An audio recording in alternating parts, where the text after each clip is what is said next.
Hi, it's Wendy Jensen, and you are listening to the Healing Questions Guide video series. And this video is going to focus on the colon, that beautiful piece of equipment that processes all of what we take into the body. Our digestive system is amazing, but the colon stores a lot of emotion in it as well. So if you go to page 145 in the Healing Questions Guide. Here's the Healing Questions Guide. If you don't have your copy, you can go to wendyjensen.com or to Amazon and get your copy. So here are the healing questions regarding the colon. Now the colon has 9 questions, so it's going to take a little while. So what I encourage you to do is to listen to the questions. If one is really resonating with you, turn off the video, go and ask the question, be still with it, write down some of the impressions that you're getting, because when you do it the second time, it's not quite as powerful because your ego mind is now onto it. So the first time you hear the question is when it's most powerful, because you bypass the ego. You came in the back door. The ego is, you've kind of outsmarted it, or you've tricked it, and so that's why it's powerful the first time that you hear the question. So if you hear it and it's triggering you, turn off the video and go ask your mind and be still with it and pull for some information. So colon problems, page 145. Number 1, what will it take to convince me I can handle my personal issues? All I'm going to say about that is you can hear the underlining tone of that is that I feel incapable, I feel insufficient. That creates an environment, again, in the body that starts to clog up the colon, restrict the colon. The colon's not being free to function the way it was designed to function, because it's having a feeling and emotion that's causing it to restrict, causing it to not do what it's created to do. So, number 2, what distortions in my thinking are ready to be purged and realigned to create a healthier body? Woo! That's a powerful, super packed question. First of all, to think, your ego doesn't even want to think that you have distortions in your thinking. If you live on this planet, it's likely you have all kinds of distortions. Your thinking is based on your programming and your conditioning. So basically what you're asking is, what is in my programming and my conditioning that's really not conducive to life and love and happiness and health? And which one of those beliefs are ready to be purged? Because if it's backing up your colon and it's starting to get filled within the colon, then you know you've been thinking about it for a while, and the body is saying no more.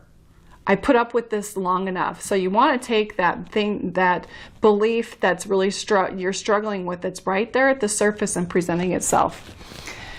That's what happens with organs. When we have organ problems, that's what happens, is that your body is saying no more. Number 3, what needs to be removed in my psyche so I can effectively channel my energies, my resources, and my attention? Okay, this sounds a lot like number 2. And again, I'll tell you why I ask these questions in different ways is because, again, it's an attempt to bypass your ego mind. Sometimes the question can be asked in a negative, sometimes it can be asked in a positive. It depends on how you're wired. So that's why some of the questions sound very similar. Number 4, what will it take to cease communicating to myself with degrading and abusive language? So that's just an invitation to investigate the dialogue you're having inside with your head. Have you done this? This is called awakening, is to be able to observe your thoughts. Until you have the skills to observe your thoughts, you're only going to continue doing the same things that you've always done over and over again. That's why these questions, a question interrupts. It interrupts that thought process, and it was like, what? You put a blockade there. What am I going to do about this? And it forces you to have to to think bigger and expand and to consider that things are not always the way that you think that they are, or the way that you were taught they were, or the way that it was modeled for you. So this is a big question here. What will it take to cease communicating to myself with degrading and abusive language? I'll just say before I go on that when I woke up and became conscious of the dialogue and the communication I was having with myself, it was so absolutely toxic. They say that a healthy way to communicate with yourself is as if you were a 3-year-old that you love. So you never, ever say to a 3-year-old or a spouse or a loved one, "You are so ugly. What's wrong with you? I can't stand this anymore. When are you going to get it right?" If that dialogue is going in your mind all the time, you are creating an environment for sickness and disease. And again, that colon, that beautiful tube that goes around the intestinal tract of our body, that's really caring for and metabolizing all of the things that we're digesting to create energy and more life in our body. It's like you're squeezing it off as if it doesn't deserve to have it. So that's why when you ask the question and invite yourself to observe the communication you're having in your mind and with yourself. Number 5, what injustices and abuses of the past am I refusing to let go of? And what will it take to finally be free of them? So that question is power-packed. You ask your subconscious mind that, ideas are going to start to flash before you. If one comes by you and you think to yourself, "Oh, I've already forgiven that one. I've dealt with that so much. I've been through psychology for 20 years. If it keeps flashing in front of you, you still got another layer to go through. And if something flashes through your mind when you ask that question that you don't think was really bothering you, grab it.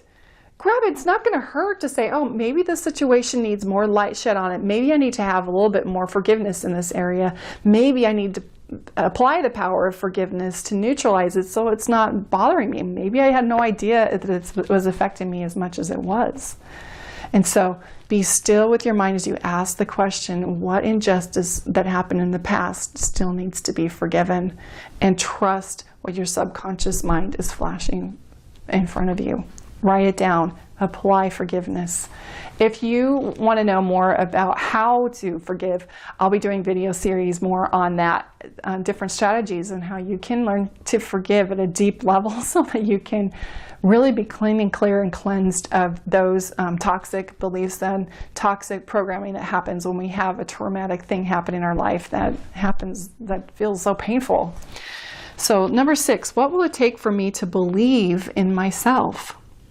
Only you can answer that. That is one that I would leave as an open-ended question, just constantly. What will it take for me to believe even more in myself? And putting in the affirmation is every day I'm believing more and more in my own power, in my own capability. Every day I'm believing more and more about who I am. So number 7 is, what will it take to effectively process my deeper toxic emotions so my body can heal? What? I'm going to read that again.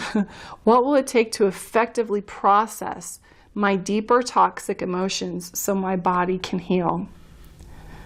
When you ask that question, you might realize that you have some inner work to do that's far beyond your capacity to be able to facilitate. And that's when I would get a life coach, someone that can help you navigate through your psyche, through your mind, that vast land of your mind, and learn some skills to process those emotions as they come up so you quit shoving them back into your body, creating the chaos. So number 8, what unexpressed, suppressed grief is still haunting me from my past? Again, trust the images that are coming to you, write them down, and apply forgiveness, apply love, and see them in a different light, in a different way. Number 9, what will it take for me to feel accepted by God so I can accept myself? This is kind of interesting. This is a religious abuse from many years ago. It still goes on today, but we feel like we're not acceptable before God, our creator and our maker, which is ridiculous. But it's really imprinted upon us as a society, and it's calling to be healed. Wow, is it calling to be healed? What will it take for me to feel accepted by God so I can accept myself? Now, that's not the only way to feel accepted by God. Sometimes you can go the whole other way, is start accepting yourself.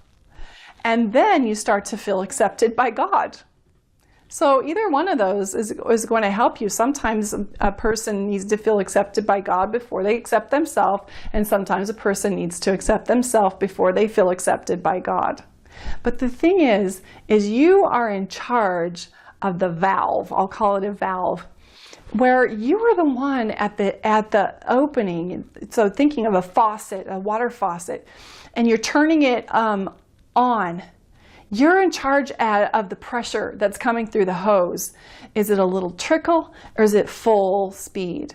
And you're the one in charge of getting all the kinks out so that it's not plowing through on too much pressure or not coming in. Let's imagine that it's completely turned on, but you're still only getting a little bit of that love. We're going to call love instead of water. You're only feeling a little bit of that love because there's kinks in the hose. So now it becomes your journey to unkink the hose, to go back there and open it up. And that self-love, accepting yourself and knowing that you're acceptable before God it helps to unkink those things so that you can flow with that never-ending, inexhaustible, delicious, healing, life-giving love that is your birthright. It's who you are. You're created in love. You're created by love. You are the energy of love. So there's a couple of other things. Now, in the book, you'll see one question for the ascending colon, one for the transverse colon, and one for the descending colon. So you might find these questions interesting. So the ascending colon, what will it take to be more generous with myself? So maybe you're being stingy with yourself on how much love you're willing to receive. It's interesting that's not saying what will it take to be more generous with others. It's usually we're not giving ourselves enough love. For a transverse colon, what will it take for me to be more truthful with myself and others? So maybe there's some things that you're covering up about your identity that you don't want other people to know, or you're putting on a facade, or whatever you're doing is causing your colon to go into a transverse position. Or descending, what will it take to just relax? So descending colon is one who's just always uptight. And they're just really squeezing off that colon and not giving it the conscious state that it deserves and that it needs to be able to function properly. Again, I'm just going to put it out here. When you create the loving environment in your body functions optimally. It's designed by divine design to go into the order that it was created. So when you get out of the way and you get your genetics out of the way and you get all of your beliefs and all of your unconscious programming cleared out and realigned with its highest self, and you can call that at one-ment. You're at one-ment with your highest self. Then health is just the natural result. That's what your body is, part of the reason your body is designed for. Let's go over the positive affirmation here. I am a child of a loving God who sees my weakness and embraces each fault with loving kindness and acceptance.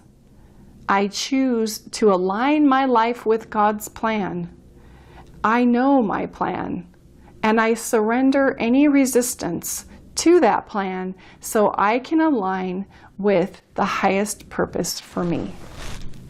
Pretty powerful.